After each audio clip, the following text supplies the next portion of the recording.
आज हम लोग एग्जाम्पल करेंगे space of N tuples, F की पावर एन लिखा हुआ है।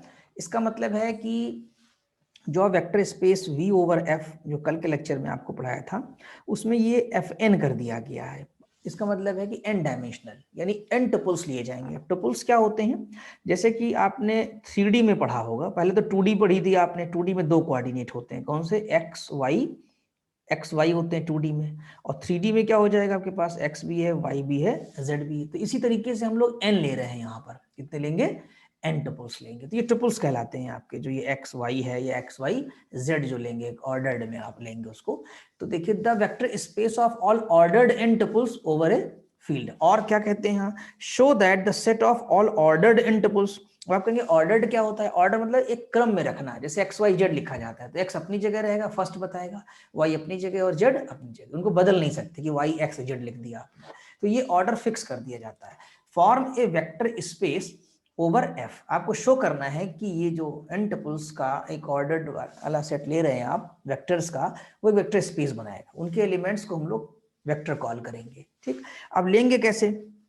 Late F be a field N ordered set x1, x2, xn। इस तरीके से मतलब जो एलिमेंट है वो ब्रैकेट में x1, x2, xn एलिमेंट्स पूरा कंटेन करेगा। और ये x1, x2 कहाँ के होंगे? स्केलर से होंगे। Of n elements of f field के is called n n tuple over f. Let denotes या let us denote set of totality of all ordered n tuples. कहने का मतलब जितने भी एग्जिस्ट कर सकते हैं।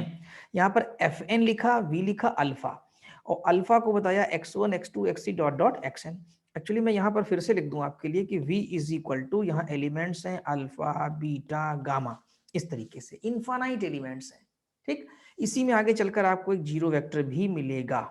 ठीक, अब जीरो वेक्टर का मतलब क्या हुआ? ये अल्फा का मतलब क्या हुआ?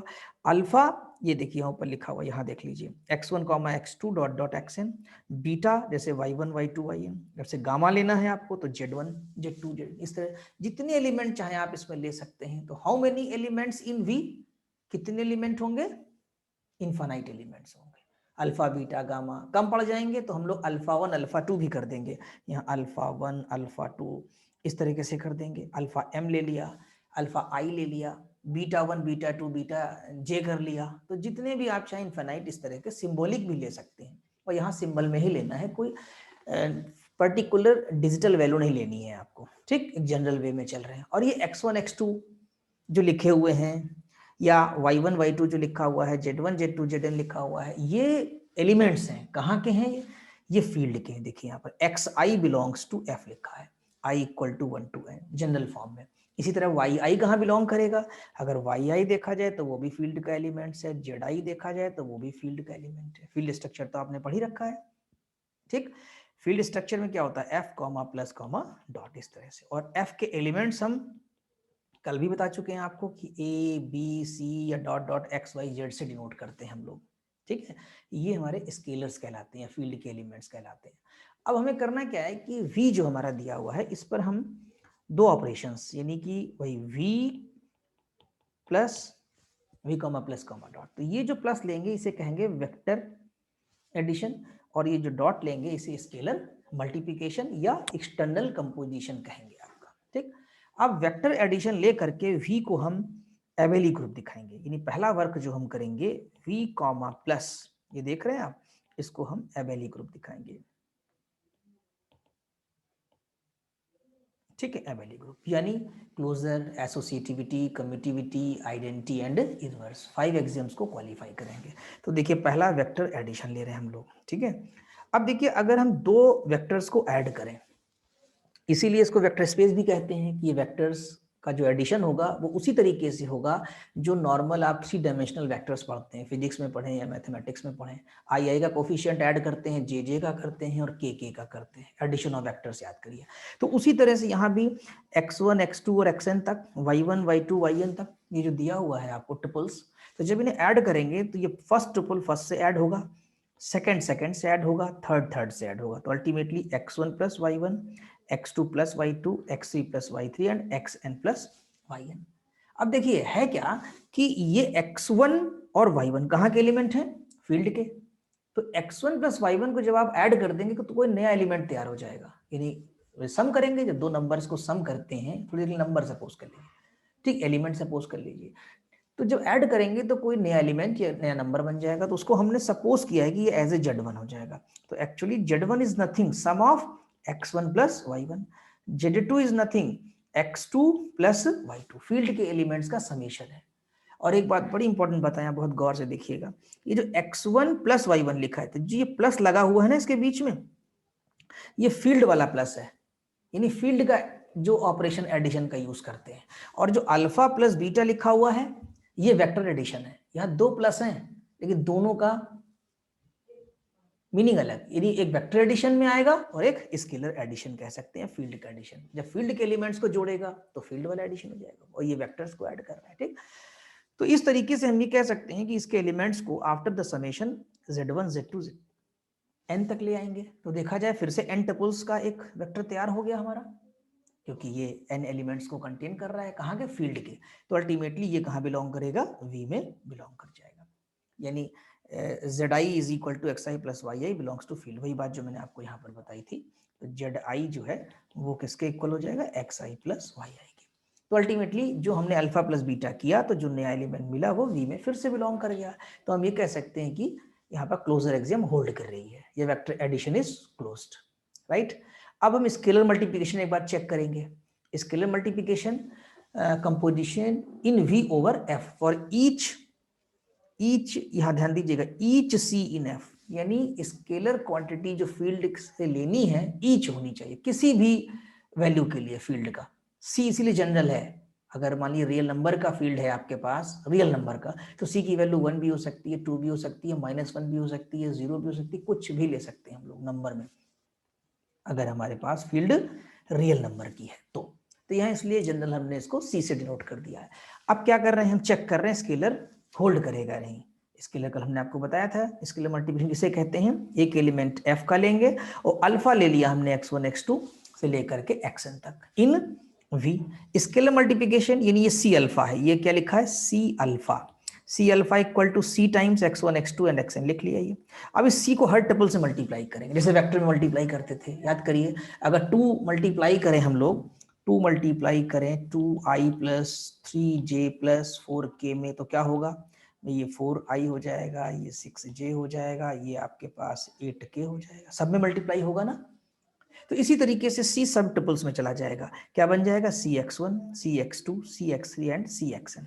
और ये जो बन करके निकला, तो Cx1 भी तो फील्ड का एलिमेंट है, Cx2 भी तो फील्ड का एलिमेंट है, अप टू Cxn तक सब फील्ड के एलिमेंट है।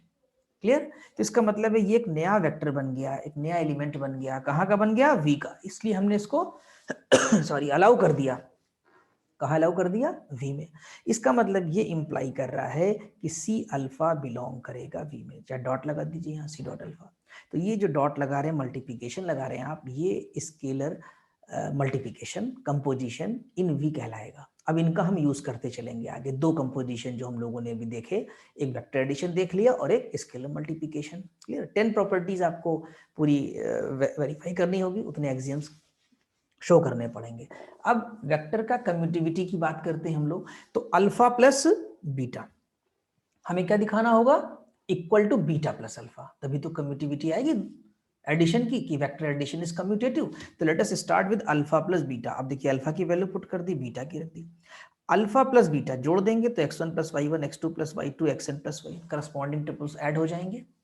अब यहां पर जब इस लाइन को देखिएगा ध्यान से, x1 प्लस y1 को हमने क्या लिख दिया, y1 प्लस x1, ये कहां से लिख दिया, देखिए x1 फील्ड का एलिमेंट है, y1 फील्ड का एलिमेंट है, और ये जो प्लस है वो फील्ड वाला प्लस है, और फील्ड में एडिशन कम्यूटेटिव होता है, एडिशन जो है कम्यूटेटिव। तो यहाँ देखिए साइड में लिखा है addition is commutative in F, गौर करिएगा, इन F।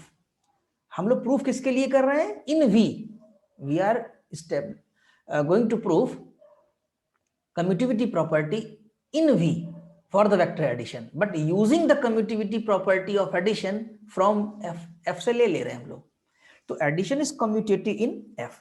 तो यहां पर क्या है कि देखिए y2 x2 प्लस y2 को लिख लिया y2 plus x2, x3 plus y3 को y3 plus x3, xn plus yn को लिख लिया yn प्लस xn, कम्यूट कर दिया। ये क्यों किया हमने, अभी देखिए, क्योंकि हमें अल्फा प्लस बीटा को प्रूफ करना है बीटा प्लस अल्फा के इक्वल। तो ये प्रोसेस है, और इस प्रोसेस में फील्ड के एडिशन की कम्यूटिविटी हमारी हेल्प कर रही है, उसको प्रॉपर्टी को हम यूज कर रहे हैं। अब हमने अलग अलग कर दिया, y वाले अलग कर लिए, y1 y2 up to yn, x1 x2 xn। अब y वाला क्या बनाता है, बीटा, ऊपर से लेके चल रहे हैं हम लोग, और x वाला क्या होता है, अल्फा। इसका मतलब लेकर चले थे अल्फा प्लस बीटा, और हमने बाय द प्रोसेस ये प्रूफ कर दिया equal to beta plus alpha. यानी इंप्लाई कर रहा है कि alpha plus beta equal to beta plus alpha. यानी हम यहाँ पर एक लाइन चाहे जोड़ दें कि ये इंप्लाई कर रहा है कि vector addition is commutative, vector addition commutative है। ठीक है, एक बात ये हो गई। अभी कौन सा करेंगे, एसोसिएटिविटी। उसी तरीके से अभी हम देखिए एसोसिएटिविटी में जाते हैं कि alpha plus beta plus gamma, x1 plus y1, alpha plus beta की डायरेक्ट वैल्यू पुट कर दी, x2 plus y2 up to xn plus yn, और z1 z2 zn, ये गामा का वेक्टर फॉर्म यानी ट्रिपल्स फॉर्म हमने रख दिया। अब इनको ऐड करेंगे हम लोग, ठीक है, ध्यान दीजिएगा। तो हम करस्पॉन्डिंग ट्रिपल करेंगे x1 plus y1 plus z1। Actually यहाँ पर है क्या कि अगर देखा जाए मे भी कहीं टाइपिंग मिस्टेक हो सकती है, तो यहाँ एक ब्रैकेट और लगना चाहिए, ये वाला और ये वाला, ठीक है। ये इस तरीके से यहाँ पर ये x1 प्लस y1 एक ब्रैकेट में है, ये कॉमा तो लगा ही हुआ है यहाँ, और z1 x2 plus y2 plus z2 ठीक लिखा हुआ है, xn plus y1 plus zn। अब देखिए ये जो प्लस लगे हुए हैं, ये जो आपको दिख रहे हैं फील्ड के एलिमेंट्स में, ये एडिशन फील्ड से आया है आपका, और addition is associative in F. Addition जो होता है वो एसोसिएटिव होता है फील्ड में, जो फील्ड का कंसेप्ट आपने पढ़ा था। तो x1 plus y1 plus z1 का ब्रैकेट हम शिफ्ट कर सकते हैं। x1 को हमने बाहर कर लिया, y1 प्लस z1 को हमने इधर एसोसिएट कर दिया, x2 plus y2 plus z2 को हमने x2 किया, फिर y2 प्लस z2 कर दिया, एसोसिएट कर दिया। इसी तरीके से xn प्लस yn, यानी ब्रैकेट यहाँ हम शिफ्ट कर सकते हैं, एसोसिएट करना कहते हैं इसको। और ये तब तक नहीं करेंगे जब तक आप प्रॉपर्टी को क्लेम ना करें या ऑलरेडी वेरीफाइड ना हो। यहाँ पर फील्ड के सिस्टम में ये ऑलरेडी वेरीफाइड है कि addition is associative in F. अब क्या करने वाले हम, x1 हो या इसका x1 आपका देखिए, और इधर ये x2 और ये x3, पहला पहला जिसका प्लस के साथ लगा हुआ निकाल के बाहर कर लिया, ये बना लिया x1 x2 xn, फिर एक प्लस का साइन लगाया, y1 plus z1 y2 plus z2 जो ब्रैकेट में लिखे हैं हम लोगों ने, ये हमने अलग कर लिया इसको। इससे एडवांटेज क्या हुआ, x1 x2 dot dot xn आपका अल्फा बना देगा, और जो ये ब्रैकेट वाले हैं y1 plus z1 y2 z2 और yn ये बन जाएंगे बीटा प्लस गामा। तो आप लेकर क्या चले थे, alpha plus beta plus gamma, proof क्या कर दिया, alpha plus beta plus gamma. तो ये इंप्लाई कर रहा है कि ये लॉ ऑफ एसोसिएटिविटी जो है वो होल्ड कर रही है, किसके लिए, फॉर द वेक्टर एडिशन, या थ्योरी लिख सकते हैं आपके, वेक्टर एडिशन इज एसोसिएटिव, ये इंप्लाई कर वेक्टर एडिशन एसोसिएटिव है, या थ्योरी लिख लीजिएगा आप। अब आते हैं हम लोग, जीरो वेक्टर एग्जिस्ट कर रहा है कि नहीं। तो n टपल्स का मामला है, तो n जीरो रख दीजिए यहाँ पर, आप देखिए ये जीरो वेक्टर हो जाएगा। क्लियर, क्योंकि आपने जो यहाँ पर डिफाइन किया है v, उसमें सारे एलिमेंट कहाँ से आ रहे हैं, देखिए अल्फा, अल्फा है x1 x2, और xi कहाँ बिलोंग कर रहा है, फील्ड में। तो एक सिचुएशन ऐसी भी आ सकती है कि सारे एलिमेंट क्या हो जाए, जीरो, वही ओरिजिन जिसे कहेंगे, मूल बिंदु जो हो जाता है आपका, ठीक है। तो सारे एलिमेंट अगर जीरो बन जाएं, सारे टुपल्स जीरो हो जाएं, तो उसको हम जीरो वेक्टर, यानी जीरो के ऊपर वेक्टर लगा देंगे और सारे एलिमेंट हम जीरो ले लेंगे, और ये element certainly zero vector belong करेगा, किसमें, वी में, क्योंकि जीरो सारे कहाँ से लिए हैं आपने, फील्ड से लिए हैं, और इसको हम जीरो वेक्टर कहेंगे। और ये एडिटिव आइडेंटिटी का रोल प्ले करता है। क्यों, एडिटिव आइडेंटिटी की क्या खास बात होती है, कल बताया था कि alpha plus zero vector is equal to alpha आना चाहिए, zero vector plus alpha is equal to alpha आना चाहिए। ठीक, तो देखिए हम जरा ऐड करके देखते हैं, अल्फा प्लस जीरो वेक्टर, ये देखिए ऊपर बार लगाते हैं, पहले हमने यह क्या किया, अल्फा लिख दिया, फिर हमने जीरो वेक्टर की वैल्यू एज ए 0 0 0 सारे टपोस लिख दिया, फिर हम कॉरस्पॉन्डिंग एडिशन करेंगे, तो x1 plus zero, x2 plus zero, xn plus zero. अब ध्यान दीजिएगा, ये जीरो कहाँ से आया, फील्ड से, x1 कहाँ का है, फील्ड का, तो zero is the additive identity, ये जीरो वेक्टर नहीं बोल रहा हूं, zero number, zero is the additive identity from the field and x1 is also element of the field। तो x1 plus 0 कितना बन जाएगा, x1, x2 plus 0 x2, as 0 is the additive identity of field, right। यहाँ लिख सकते हैं, थोड़ी थोड़ी बहुत नहीं लिखी है तो बढ़ा सकते हैं अपनी नोट्स बनाते समय आप। और xn plus 0 is equal, और ये it is nothing just alpha, तो ये अल्फा है, तो हमने यानी कि प्रूफ कर दिया, यानी ये इंप्लाई करेगा कि alpha plus zero vector is equal to alpha, आपने प्रूफ कर दिया। अब आपको प्रूफ करना है जीरो वेक्टर, तो सिमिलरली हम प्रूफ कर सकते हैं कि zero vector plus alpha is equal to alpha, ये भी आ जाएगा आपका। तो इस तरीके से existence of the zero vector या additive identity has been proved, ये भी हमारा प्रूफ हो गया।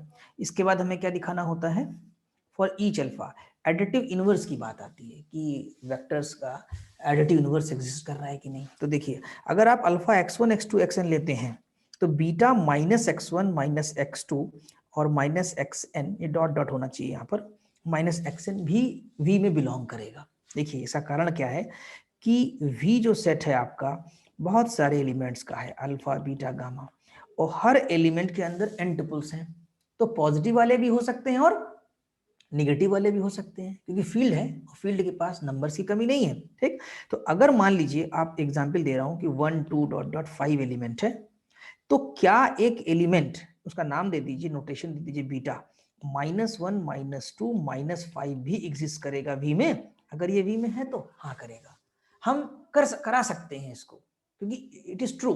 ये हमको इमेजिनेशन करनी पड़ेगी, प्रैक्टिस करनी पड़ेगी कि हम उतना सोच पाए कि हाँ ये ट्रू है कि नहीं। ठीक है, तो जितने एलिमेंट होंगे विद द पॉजिटिव ट्रिपल और नेगेटिव, मान लीजिए यहाँ -2 होता तो हम इसको +2 ले सकते थे, बिकॉज ये जो हम रख रहे हैं 1 -2 5 या -1 2, इस तरह के इन्फानाइट इवेंट्स हम अल्फा बीटा गामा जनरेट कर सकते हैं with any kind of the entry, negative और पॉजिटिव, रेशनल और इरेशनल, क्योंकि वो हमारा फील्ड बना रहा है। अगर वो ठीक, अगर इरेशनल आ रहा है उसमें तो, नहीं तो फिर रेशनल की ही बनेगी। क्लियर, इरेशनल का नहीं क्लेम करेंगे हम यहाँ पर। तो अगर यहाँ देखें इस चीज को कि बीटा हमने यहाँ सपोज कर लिया, अल्फा प्लस बीटा करिए तो x1 x2 xn, और बीटा हमने जो लिया वो नेगेटिव में लिया। जब आप ऐड करेंगे, एक लाइन लिखी नहीं गई है, वैसे चाहे तो आप बढ़ा सकते हैं कि x1 प्लस, अगर बढ़ाएंगे तो ऐसे हो जाएगा x1 प्लस ब्रैकेट में -x1, समझ रहे हैं, वर्किंग बढ़ जाएगी, x2 प्लस ब्रैकेट में -x2 डॉट डॉट करेंगे, फिर xn प्लस ब्रैकेट में -xn।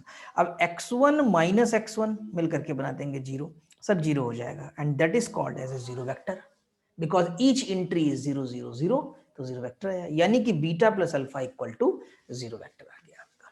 ठीक, तो alpha plus beta equal to zero vector, इसका मतलब ये हुआ कि बीटा इज द इनवर्स या एडिटिव इनवर्स। देखिए यहाँ लिखा है called additive inverse, is the additive inverse of alpha. Clear. अच्छा, अब हमें क्या दिखाना है, वो जो आपकी लास्ट की 4 प्रॉपर्टीज थी, याद होगा जो एक्सियम कल बताया था हमने आपको, 10 एक्सियम्स हैं, वो आपको याद करके रखना था। ठीक है, एक बार हम दिखा दे रहे हैं इसमें, ये देखिए लास्ट के जो थे। क्लियर, ये वाले आपको दिखाने हैं, ये जो बाद में थे ना डिस्ट्रीब्यूटिव लॉ वाले, A dot alpha plus beta is equal to, ये देख रहे हैं आप, ये इधर a plus B alpha is equal to A alpha plus B, A B alpha equal to A B alpha, 1 into alpha is equal to alpha. इनको भी हम यहाँ पर चेक कर ले रहे हैं कि होल्ड करेगा कि नहीं करेगा। ठीक है, तो अब जैसे हमने देखा कि a ले लिया f में, इन f भी लिख सकते हैं, बिलोंग भी लिख सकते हैं, हम ये भी लिख सकते हैं कि a बिलोंग्स f, या a इन f भी लिख सकते हैं, अल्फा बीटा बिलोंग्स भी। तो a into alpha plus beta करिए। ठीक है, अब a किया, अल्फा प्लस बीटा की वैल्यू पुट कर दी।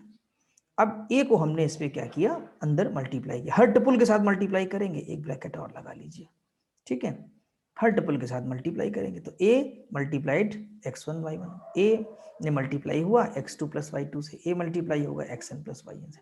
अब यहाँ देखा जाए तो ये सब एलिमेंट फील्ड के हो गए, a भी फील्ड का, x1 भी फील्ड का, y1 भी फील्ड का, और जो प्लस लगा ये भी फील्ड का, डॉट लगा ये भी फील्ड का। तो अब जब फील्ड है, फील्ड तो रिंग भी है, डिस्ट्रीब्यूटिव लॉ होल्ड करेगा। तो a dot x1 plus y1 जो लिखा है, इसको डिस्ट्रीब्यूटिव लॉ से ओपन कर दीजिए। जब डिस्ट्रीब्यूटिव लॉ लगाएंगे तो ax1 plus ay1 ax2 plus ay2 multiply हो जाएगा, एंड axn प्लस ayn हो जाएगा। क्लियर। अब इसको आप अलग अलग कर लीजिए सबको, मतलब x वाले जो है वो एक साथ, y वाले एक साथ, तो ax1 plus ax2 plus ax3 axn। जो कर रहे हैं ये ट्रू है, ये प्रोसेस है हमारा, इसको आपको समझना है कि हम ऐसा कर सकते हैं, you are allowed because of field elements. ठीक, और एंड द वेक्टर एडिशन, अब ये एडिशन वेक्टर का हो जाएगा, ये वाला, दिस इज वेक्टर एडिशन, क्योंकि अब ये एलिमेंट जो है वेक्टर के फॉर्म में आ गए, जब टुपल्स के फॉर्म में आ गए, ax1 ax2 xn, और ये ay। अब इसमें a आप फिर कॉमन ले सकते हैं बाहर, a हटा लिया आपने, और हो गया x1 x2 से लेकर xn तक। इसमें अगर बाहर कर लेंगे a, तो ये हो जाएगा y1 y2 से लेकर yn तक। ठीक, तो ये बन जाएगा a अल्फा और ये a बीटा। क्लियर, यहाँ बन गया है ए अल्फा। तो यानी कि ये बात भी ट्रू हो गई आपकी कि a alpha plus beta is equal to A alpha plus a beta. अब क्या प्रूफ करना है हमको, a plus b dot alpha. ठीक, अब इसको भी डिस्ट्रीब्यूटिव ही दिखाना है लेफ्ट। अब की ए प्लस बी ये लेके चले और अल्फा की वैल्यू पुट कर दी। अब ए प्लस बी को हर टपल के साथ मल्टीप्लाई किया, a plus b x one, a plus b x two, a plus b x n. ठीक, अब यहाँ पर भी ए बी स्केलर है, एक्स वन स्केलर है, फील्ड का एलिमेंट है, तो आपका राइट डिस्ट्रीब्यूटिव ना लग जाएगा, एक्स वन मल्टीप्लाई होगा तो a x one plus b x one, इधर a x two plus b x two होते हुए आप यहाँ तक आ जाएंगे डिस्ट्रीब्यूटिव लगा करके। अब ये जो फर्स्ट टुपल है ए एक्स वन हो गया, ए एक्स टू हो गया, ए एक्स थ्री हो गया, ए एक्स एन, ये एक ब्रैकेट में किया और ए कॉमन ले लिया। बी वाले जो है ये B x one, B x two and B X three and B x N, ये एक साथ करके बी कॉमन ले लिया, तो आपका हो गया a alpha plus B alpha. तो ये भी प्रूफ हो गया कि a plus B alpha is equal to A alpha plus B alpha. I think कोई प्रॉब्लम नहीं आ रही होगी आपको। For any a comma b in f, अगला वाला पॉइंट आ गया हमारा, जो a B alpha is equal to दिखाना है, इसको दिखाना होगा हमें कि ए बी अल्फा। ठीक है, इस तरीके से कैसे दिखाएंगे, ए बी तो एफ का है, अल्फा वही वी में आ जाएगा एलिमेंट आपका। ठीक, अब ए लिखा, इसके बाद बी अल्फा की डायरेक्ट वैल्यू पुट कर दी मल्टीप्लाई के फॉर्म में। ठीक, तो a B x one, B x two, b x n आ गया। अब इस ए को अंदर मल्टीप्लाई करेंगे सबके साथ, लेकिन ब्रैकेट लगा के रखेंगे क्योंकि एसोसिएटिविटी का मामला है। ठीक, A B x one, A B x two, A B X. अब ये तीनों एलिमेंट जो दिख रहे हैं आपको, ए बी एक्स वन, ये कहाँ के हैं, फील्ड के, या A B x two field का है, यहाँ डॉट डॉट होना चाहिए था, ए बी एक्स एन ये भी कहाँ का है, फील्ड का है, डॉट डॉट कर लीजिएगा उसको। ठीक, क्योंकि एन तक जाना है। अब तो हम यहाँ पर एसोसिएटिविटी अप्लाई कर सकते हैं, कहाँ से, फील्ड की प्रॉपर्टी लेकर के, कि फील्ड में मल्टीप्लिकेशन एसोसिएटिव होता है। ठीक, तो अगली लाइन में हमने क्या किया, देखिए लिखा भी है कि multiplication is associative in F. हमने ए बी एक साथ कर लिया, पहले आप देखिए ए बाहर था, बी एक्स वन साथ था, अब ए बी को एक साथ कर दिया, केवल राइटिंग का ही है, यही टाइम टेकिंग है थोड़ा। A B x one, A B x two and A B x N. अब आपने ए बी कॉमन ले लिया, X one X two X N, यानी कि ए बी अल्फा बन गया। तो आपको यही तो बोला था हमने प्रूफ करने के लिए, कि आपको प्रूफ करना है A B alpha is equal to A B alpha. तो इस तरह ये भी प्रूफ हो गया। अब बात आती है, लास्ट एक और एक्सियम था कि 1 into alpha is equal to alpha. तो यहाँ पर सिंपल सा रूल है, इसलिए हो जाएगा कि alpha belongs V, 1 belongs F. तो 1 into alpha is equal to 1 x1 1 x2, ये होना ही है, और ये 1 मल्टीप्लिकेटिव आइडेंटिटी है, इसलिए x1 x2 xn आपका आ जाएगा, और इज इक्वल टू अल्फा, यानी कि 1 इंटू अल्फा इज। अभी मैं एक दो एग्जाम्पल ऐसे कराऊंगा जिसमें 1 इंटू अल्फा अल्फा नहीं आएगा। ठीक, एक दो एग्जाम्पल करा देंगे आपको, यहाँ पर अभी आ रहा है, वहाँ डेफिनेशन चेंज करनी पड़ती है कुछ। ठीक है, वो बताएंगे हम आपको। तो इस तरीके से 1 into alpha is equal to alpha, ये सारा कुछ इसने कवर कर लिया, यानी all the axioms are satisfied. Thus all the postulates भी बोला जाता है, एक्सियम्स भी बोलते हैं, और vector space satisfied. Hence v equal to fn is a vector space over the field f। तो इस तरीके से कह सकते हैं कि हमारा ये वेक्टर स्पेस बना रहा है, या हम लिख सकते हैं कि v comma plus comma dot is a vector space structure over the field f। तो आई थिंक ये भी समझ में आ गया होगा आपको। अब हम लोग एक नया टॉपिक पढ़ने जा रहे हैं, सब स्पेस। एक्चुअली सब स्पेस है क्या, सब ग्रुप भी पढ़ रखा है आप लोगों ने। सब ग्रुप की अगर हम बात करें और उसके क्राइटेरिया की बात करें तो आपको याद होगा, थोड़ा सब ग्रुप याद दिला दें आपको। एक ग्रुप स्ट्रक्चर होता था हमारे पास, जिसमें एलिमेंट्स हम मान सकते हैं A B C, identity and so on. ठीक, एक हम नॉन एम्प्टी सेट H लेते थे, जिसमें एलिमेंट्स कहाँ से आते थे, यानी H जो है वो G में कंटेन हो जाता है। H is a subset of G। इसमें एलिमेंट जैसे A आ गया, C आ गया, या B ले लो, कोई दिक्कत नहीं, और आइडेंटिटी भी आएगा। ठीक है, इस तरीके से, वरना फिर ये सब ग्रुप नहीं बना पाएगा आपका। क्लियर आता है, आइडेंटिटी, इसकी थ्योरम्स होती हैं। तो इसको हम सब ग्रुप कहते हैं। उसका आधार क्या होता है, क्या डेफिनेशन होती है, डेफिनेशन ये थी कि a non empty subset H of G, a non empty subset H of G is said to be subgroup of G। इसको हम कहेंगे subgroup of G if it is itself, यानी खुद भी, if it is itself a group structure with respect to the composition in G।